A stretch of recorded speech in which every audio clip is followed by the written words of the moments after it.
A very good evening and welcome to the India Development Debate. I'm Tamanna Inamdar. Our top focus and our top story remains the standoff with China. The Ministry of External Affairs put out a statement earlier this evening reiterating that it was unilateral action by China that resulted in the clash at the LAC. They've also clarified that no Indian troops are missing. This is an important clarification coming in from the MEA. And they've said that commander level communications are being maintained between the two sides. Meanwhile, big things brewing back home with the national discourse turning towards Atmanirbharta in the Chinese context. How do we reduce dependence on imports and funding from China? Those of you who regularly watch this show would have seen our conversation yesterday where we outlined in detail what the problem is. The question is, where are the solutions?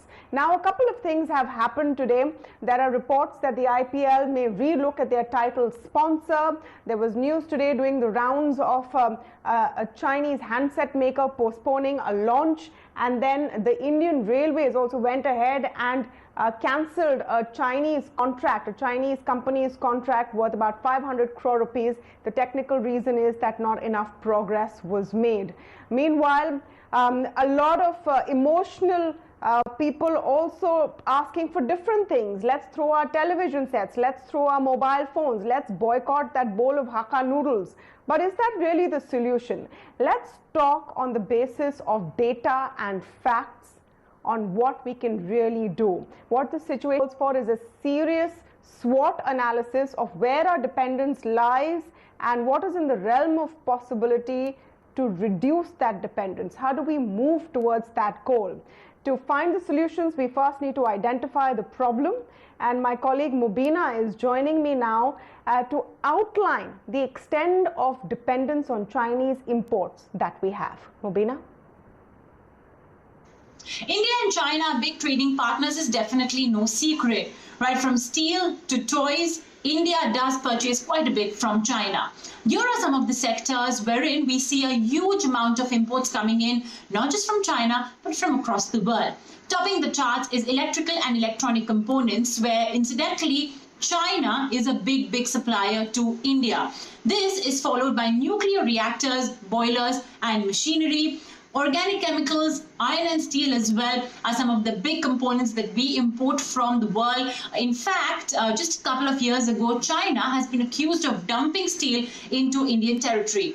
Plastic articles, fertilizers, optical photo, vehicles other than railway, as well as mineral fuel and mineral oils are some of the other segments or products that we import from the world. But let's look at how much we import from China vis-a-vis our total or overall import bill. So in 2019-2020, that's April to Feb of the last year, we did see a total import figure of $442 billion. Out of this, $62 billion was from China. That's 14.1% of our overall imports. Now, it's interesting to note that from our total import bill, the import bill coming in from China has actually increased. So in FY19, it was roughly at about 13.7%, and now it's at 14.1%. But it's not just trading partners, it's also about investment from China. Total trade value, like I mentioned, was $86 billion, with exports at only $18 billion. The trade, in fact, with China is, by the way, the second highest after the United States. India, meantime, does tend to export as well to China, but that's third highest after the US and UAE. However, it's worthy to note that India's imports from China is actually the highest among all countries. And that's perhaps the reason why the Atmanirbharta pitch has garnered so much steam. Well, thank you for that, Mubina. Mubina, they're laying down all the facts as they stand. So yes, we have dependence, especially on certain very important things. APIs is one of them, which is the core ingredient of making medicines that we all consume. Electronics is another one, some important auto components as well. So let's look at these one by one. Joining me today on the conversation is Ajay Dua, former DIPP secretary. I'm pleased to welcome Pankaj Mohindroo, chairman of ICEA, that's the India Cellular and Electronic Association. Vinny Mehta, director general of ACMA, is speaking to us today, as is Anupa Manur, assistant professor at Takshashila Institution. Welcome to all of you, and thank you for joining us on the show. Ajay Dua, let me get a sort of opening comment from you on what we are seeing right now. I think it's safe to say this is not business as usual. You know, this let's stop buying Chinese kind of narrative crops up now and then again, but this time is different because the affront at the LAC is very, very serious, and this also happens to coincide with a larger government push and policy towards self-dependence. The context of reducing dependence on Chinese imports is at the right moment. I couldn't agree with you more, Tamanna, on that. I don't think it's business as usual. We have to see the geopolitical relation, the overall geopolitical setup, even with our trading partners, and certainly trading partners with whom our business has grown much more in recent years than our traditional partners who have been EU and, say, the United States. Having said that, all that I'm concerned about is that are we in a position to very abruptly end our imports from China, or does that have to be gradual? The more I think about it, the more I come to the conclusion that yes, we cannot continue to be dependent upon imports for China forever. Certainly we should not be dependent upon them for our strategic industries, be it power, be it railways, be it nuclear power stations, those kind of things. We cannot be dependent upon them for so long. But having said that, there are a whole lot of things in India, and you yourself talked about pharmaceutical industry, where the core, the APIs come in large ways from China. We have stopped our own shop for making APIs. Same thing in electronics, particularly in telecommunication setup, be it in the making of the handsets, which is one thing, but that we can probably diversify to certain other countries. But in the telecommunication equipment, we continue to have fairly high dependence upon China. We would need to revisit that, come what may. Having said that, again, I'm using this phrase that let us be working towards getting independent of China, but by weighing the costs of doing it suddenly and over time. I think the the answer may be yes, let's start preparing, but let's not either impact our consumers, who will suffer if we put high duties or ban certain items, and also let us not disrupt our supply chains, because we want to not only sustain our supply chains, but we also want to get into supply chains where China might get displaced. So all that's going to need time, but certainly we cannot be on the one side. Yes, absolutely. No, that is going to need time, and I think it also needs it also needs serious thought. I mean, the kind of sort of mockery of how serious the situation is when you have statements like "let's boycott Chinese food," or you have a group of people coming together and jumping on a television set. It sort of really devalues how important this discussion and this conversation is. Pankaj Mohindroo, I want you to come in with first laying the ground of what the real situation is. We know that the government has tried to incentivize domestic manufacture of mobile phones and other such electronic equipments. That has become the biggest target, quote unquote, right now in the context of what is happening between India and China. 97% of mobile phones are now made in India. 5 years back, we were producing only about 58 million handsets out of about 240 million we were consuming. Now we are consuming about 300 million, and almost 97% are made in India. About out of our 2,15,000 crore manufacturing, out of which we export 28,000 crores, our domestic component manufacturing is over 1 lakh crore. And I think Vinny will feel really happy about that. Now, this is the situation. It is also a fact that we have been working on Atam Nirbharta from 2015, and we have been, extremely successful. Question 5 years back was who's making phones in India? Now the question is who is not making phones in India? So almost, in fact, all companies, global companies, domestic companies have set up plants here. Manufacturing is very robust. Phased manufacturing program has kicked in very well. Components are being made here, sub-assemblies are being made here. And we are moving towards... No, but then Mr. Mohindroo, explain to me as I understand it, and please correct me if I'm wrong. So please explain to me and correct me if I'm wrong. As I understand it, Chinese-owned brands are some of the most dominant players in the market today, handset manufacturers. Is that true or is that not true? And then where are those phones being made? The phones are being made in India. There are a lot of companies of Chinese origin who have invested here, who have created large employment here, and who are going to start to export from here. So I think we are not seeing the color of nationality. India's regulatory dispensation has been is that a company which starts making products here becomes a domestic company. And we are very conscious about that. And I think Ajay ji would be, most competent to talk about this, that what is our regulatory dispensation and our thought has been. Of course, we are now trying to build global Indian champion companies, which, Vinny's industry has done so valiantly, also motorcycles. We are trying to build a huge Indian domestic champion company in the entry level. Yes.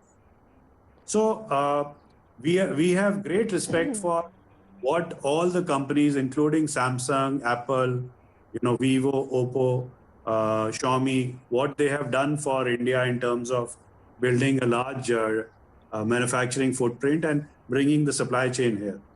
And we are, of course, we have been very concerned that our supply chain, a lot of it is based out of China.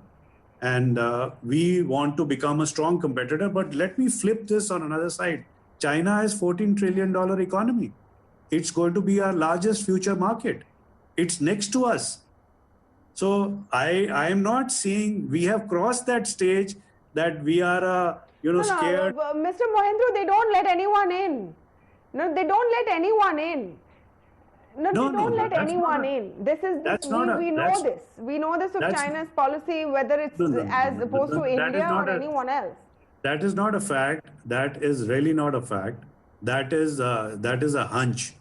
You see, and that was a reality 20 years back, 25 years back, maybe even 10 years back. China has a very large import. I ask you a question first. What is the import of electronics in China? $400 billion. So, this narrative is as serious as not eating noodles. I don't eat noodles. I don't like noodles. But that is not because they are of Chinese origin. I love Chinese food otherwise. So, this narrative that China is not a large importer is wrong. Okay. We must pursue the Chinese market because it's very favorably placed for us. And why are we imagining that we are so uncompetitive and so weak that we want to be import substitution on a little tiny market which is... No, no. The whole world has a problem with China's imports. 1 minute. Let me get more voices in on this. The whole world has a problem with China not total opening up imports. its doors enough. It's the conversation of several international forums. Tamanna, find out the total Chinese Yeah. No, I just want to get more Not just perspective on this. electronics. It's a very important point, Mr. Mohindroo. It's a very important perspective. No, it's a very important perspective, and I think we should get more voices in on this. Anupam Manu, do you want to come in on this point? Pankaj Mohindroo says that India should look at Chinese market. We should look at increasing our exports to China and not be closed in about this. Is this the right time to have that conversation? Yeah, I mean, obviously China is going to be a huge market. They are opening up their doors. They're welcoming more, imports into their country. But I don't think a China-specific policy has got to do with this. We got to start exporting more to the entire world. Yeah. Our share in global value chains is extremely limited. I mean, if you look at, for example, you could take any particular product, let's say even television sets, LCD monitors, India's share in the global value chain is 0.04%. And similarly, you can take it for laptops, you can take it for mobile phones, etc. Our overall addition in terms of value add into the entire global value chain is extremely limited. So the question really is about how do we increase our overall competitiveness? And if you manufacture competitive products, I think the Chinese itself, they will import, right? So you don't need to push or you don't need to do any of these extra things. And then if you're truly competitive, then you will obviously be welcome. It would make economic sense to be, let's say, part of something like the RCEP, the Regional Comprehensive Economic Partnership, and therefore you will get into more free trade agreements with not just China, but ASEAN as well, and many other countries. So the way forward is, about, it's not really self-sufficiency, it's not, closing your doors, it's about how do you become competitive. And by the way, putting tariffs, putting import duties, or closing Indian, the kind of trade doors from outside, it will in fact hurt us. It will hurt our own manufacturing. So if you look at the entire things that, then you need to actually have a liberal trade rate, not get part of the global value chains if you have closed doors. That's just logic. Even as we have this conversation, news has come in today from Wire reports that India is perhaps planning extra tariffs, trade barriers on 300 imported products. So whether you like it or not, this direction, this conversation is moving in that direction. I want to get a sense of what's happening in the auto sector. And Vinny, we're so happy to have you on the show. It's being seen, auto is being touted in some segments as, an indigenous success story. But isn't the fact that in terms of components, there are still several components on which we are heavily dependent on China? How far are we from looking at alternative sources? Tamanna, thank you for having me. Just to give you a perspective on the import content that we get from China. The overall import of auto components in India is around 17 odd billion US dollars. Of that, 27% comes from China. This is around $4.75 billion. And if you look at the overall size of the vehicle or value chain, the automotive value chain, this is $120 billion. So of the $120 billion, about 4.75, which is around 4% of import that happens from China. Now, in this particular case, it is not the quantum of imports. The auto value chain is a rather complex and an integrated value chain.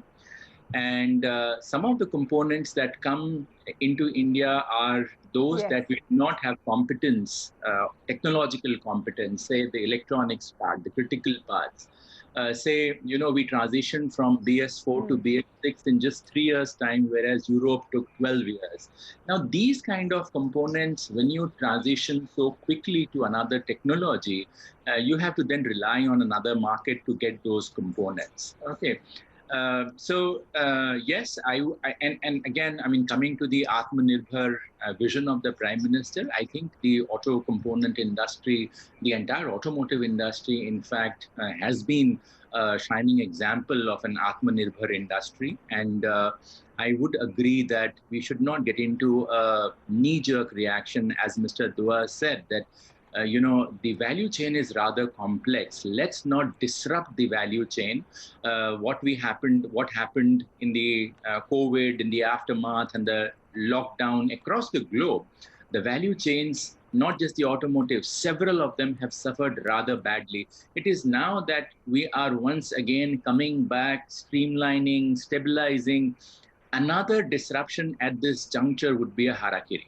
Okay, we must, be very measured, be very, very calculative, calculate our strengths, calculate, as you said, we do a SWOT analysis, and be very careful in doing what we do. There is absolutely no argument we have to be Atmanirbhar.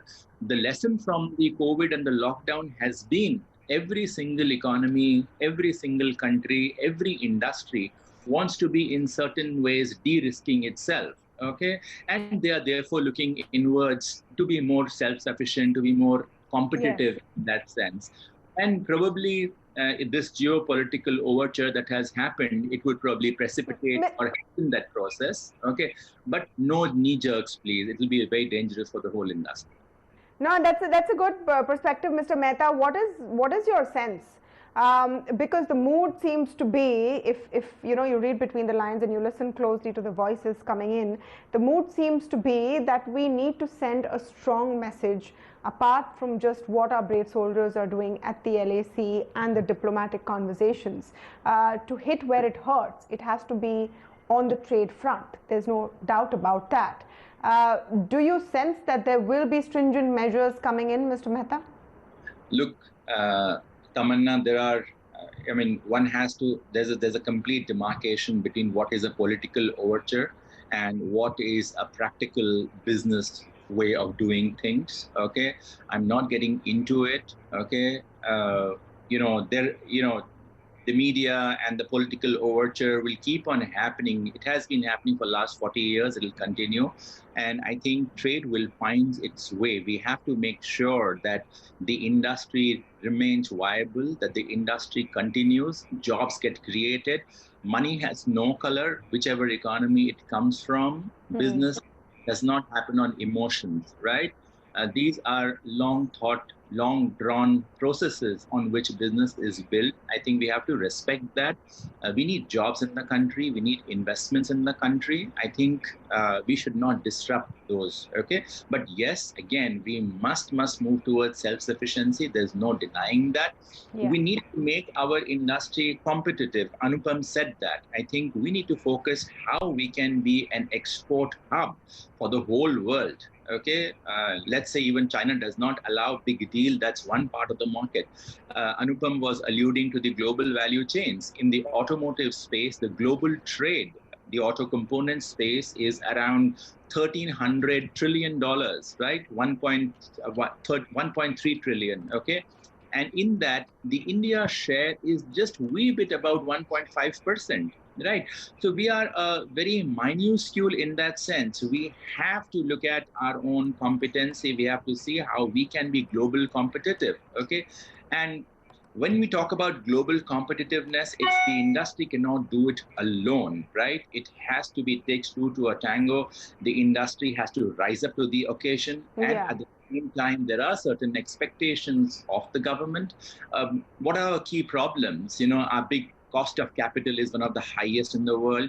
We are literally we score very poorly when it comes to logistics. Our logistics costs are probably 10 to 14% more expensive. Our energy costs are expensive. So if some of these could be addressed, when I look at the component industry, we export 25%. Yeah. I think you've hit the nail on the head. Yeah, so we export 25% of our production, and very few industries are able to do that. So Pankaj alluded to it. We are a great success story, but at the end of the day, we need to scale up. Okay, can we scale up 5x in next 5 years? If there's a vision to that, and if the government is willing to come in. So let's look at solutions. Yeah, great. Yeah. If I just add, Let's look at solutions. Let's look at solutions in the key sectors that we've identified, because I think yes, go ahead. I think there is. sorry. No, we're still looking at only one aspect of the problem, which is from the supply chain aspect. But let's also not forget that there is the entire consumer side, right? And 60% of India's GDP comes from consumption. And if we start, let's say, banning Chinese products or even putting tariffs, which are prohibitive in nature, it's going to make all of our imports more expensive, or we'll have to try and find cheaper alternatives, of lesser quality alternatives, which is going to reduce consumer choice, right? So ultimately, one of the great success stories is that, your vegetable cart vendor who goes, has a phone, and that has been only possible because of trade. And so we can't hurt our own consumers in the name of hurting China. The second aspect is, can we actually hurt China? India accounts for only 2 to 4% of Chinese export. So even if we ban all of it, it's not going to make any dent in Chinese economy, right? So we got to be very, very realistic about what we can and cannot do, right? We can aim for higher, we should, but right now, this is the harsh reality.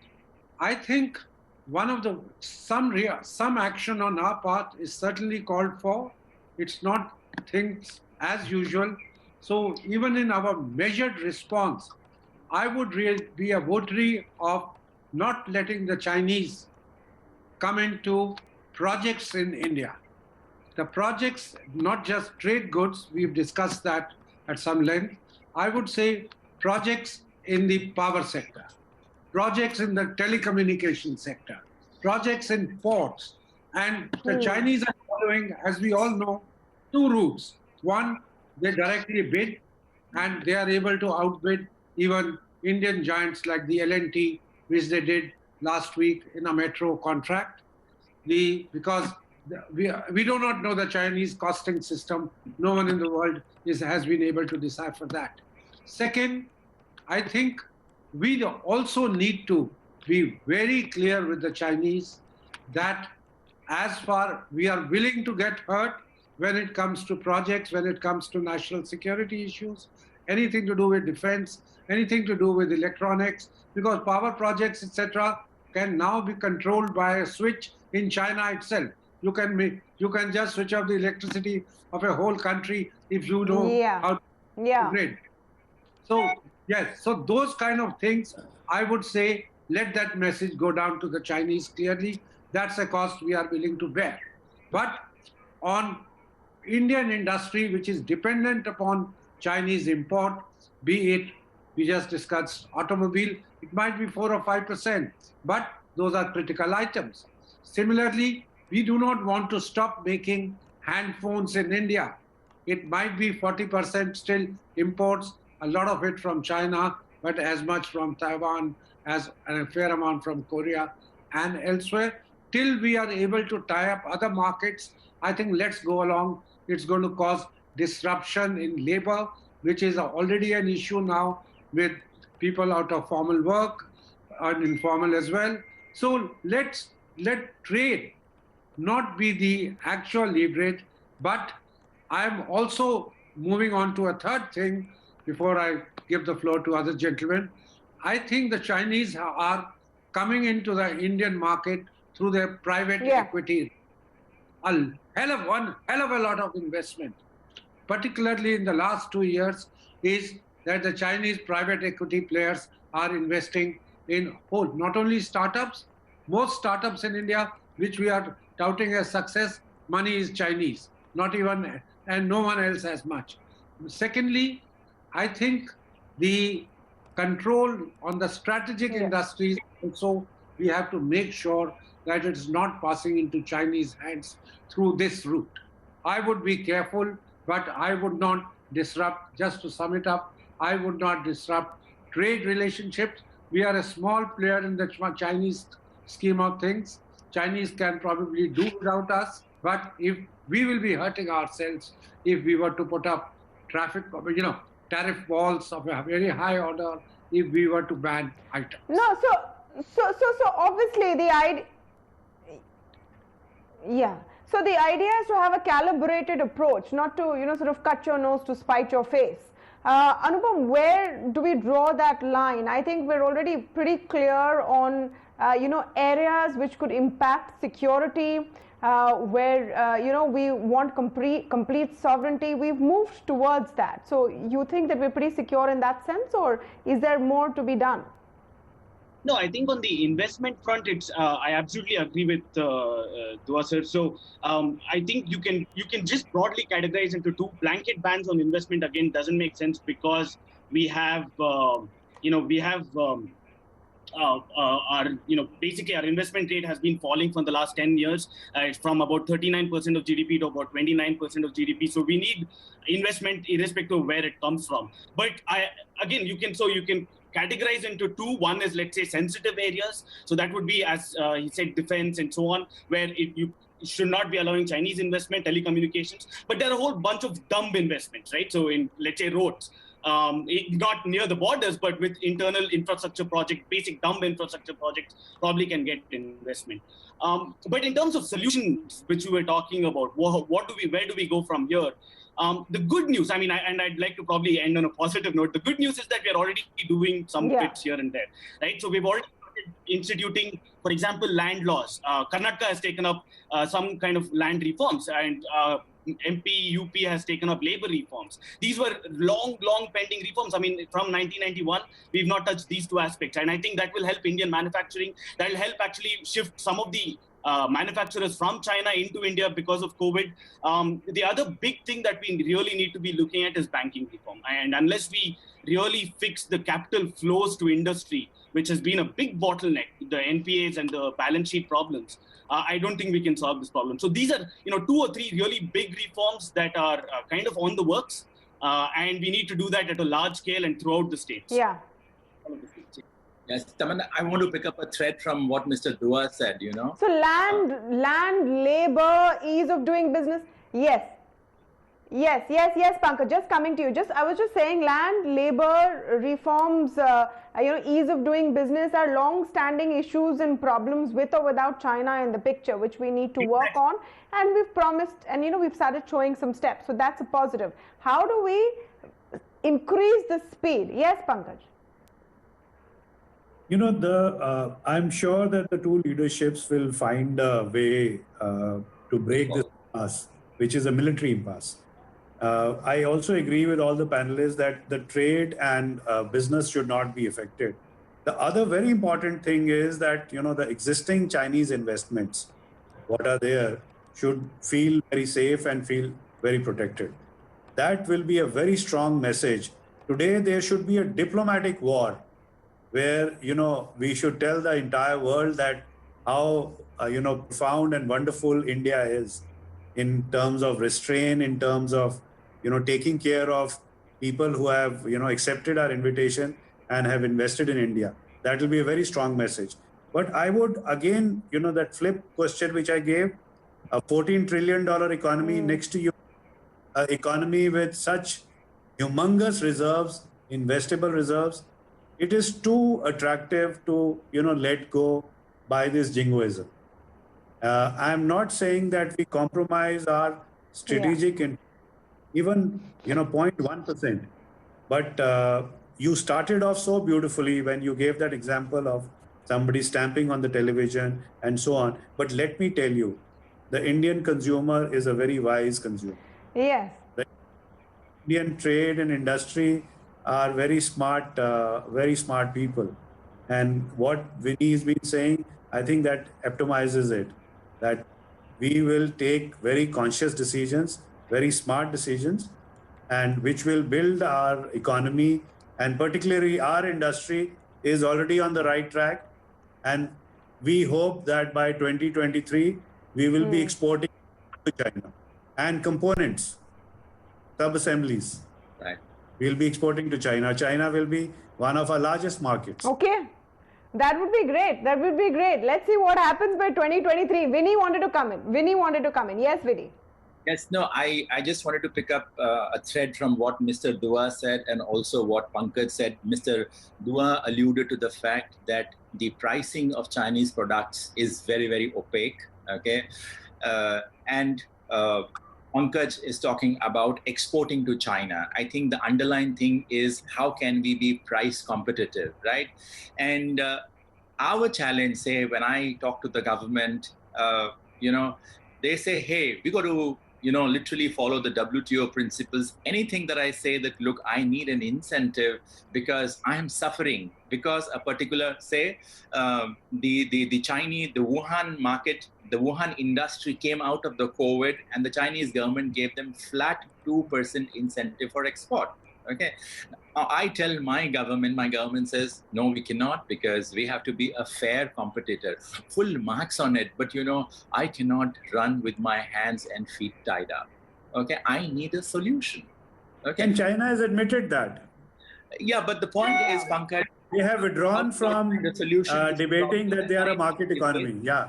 China has accepted that. But I think the point, Vinny is making a very important point, that in India, if you look at the cost of the ultimate automobile, the highest portion is taxation, center and state combined, not raw materials.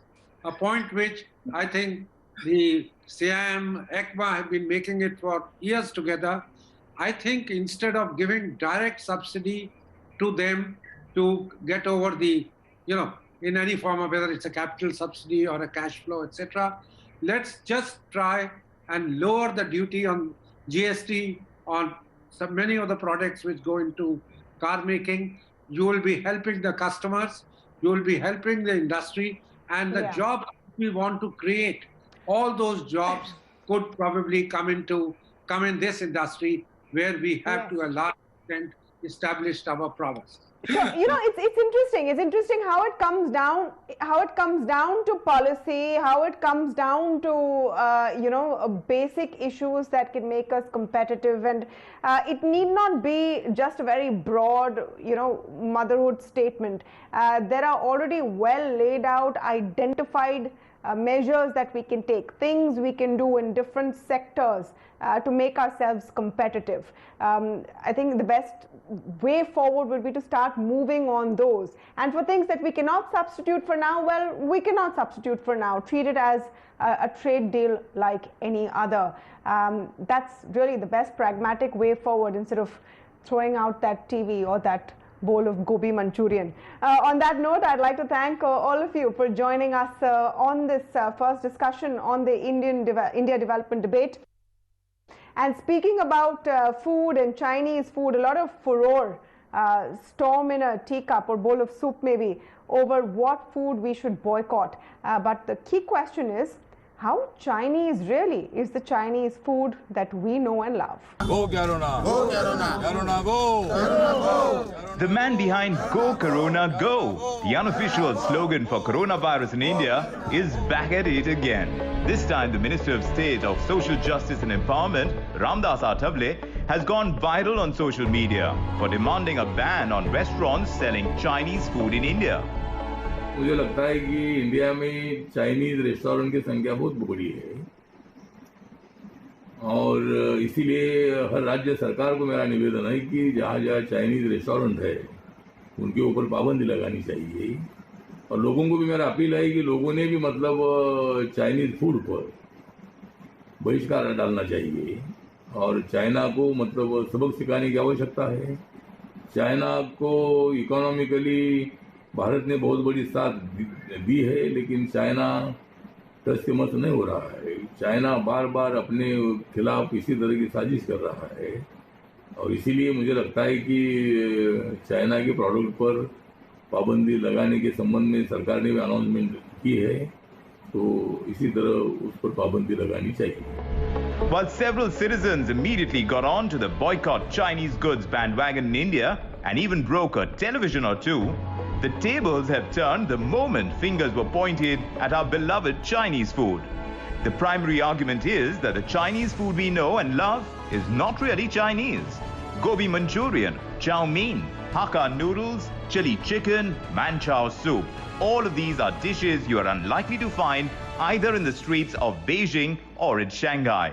In fact, Manchurian, which is one of the most popular Chinese dishes in India, had been created by Nelson Wang, an Indian chef. Chinese food in India is found everywhere, from fine dining restaurants to street vendors. And it's as Indian as our favorite desi dishes. Ingredients like capsicum, carrots, and the famous soya sauce is typically found in Indian Chinese food. And our variations of paneer chili and gobi Manchurian would be unrecognizable to the Chinese. So is our Chinese food really Chinese or more Indian? And more important question is this the battle we should be focusing on? We'll take a very short break, but when we come back, the big voice of the day on ET Now, Anil Agarwal, Vedanta's top boss, speaks to us exclusively and talks about the push for Atmanirbhar Bharat. Stay tuned for a slice of that conversation.